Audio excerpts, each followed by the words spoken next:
વાત કરીએ તો ખરેખર અત્યારે વડોદરા શહેરને એક શરમાય અને શરમજનક થાય એવી ઘટના ઘડી કે 2 દિવસ પહેલા ભાયલીની અંદર એક દીકરી સાથે દુષ્કર્મ થયો।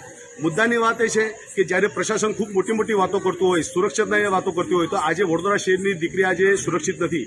જે પ્રમાણે આ બલાત્કાર થયો, બલાત્કાર થયા બાદ જે મોટા મોટા નેતાઓ છે ખૂબ મોટી મોટી ડંફાસો મારે છે કે ચમરબંધીઓને છોડવામાં ના આવે।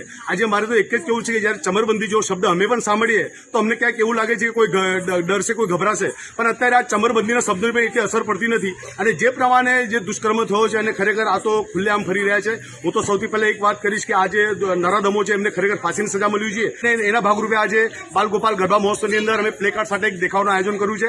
સાથે સાથે આપના માધ્યમથી ગુજરાત સરકારને એક વાત તો કહેવા તો માંગીશ કે આજે વડોદરા શહેરની અંદર ભૂતકાળમાં પણ આવા બનાવો બન્યા છે। ખરેખર આ વિષયની ગંભીરતા તો લેવી જ જોઈએ, કારણ કે ઘણીવાર ખૂબ મોટા મોટા નેતા આવે એટલે એને ઝાડ પરથી સુરક્ષા આપવામાં આવે છે, પણ આજે મારી દીકરી આજે સુરક્ષા નથી, એ તો સૌથી મોટું ઉદાહરણ આજે અહીંયા તમને દેખાય।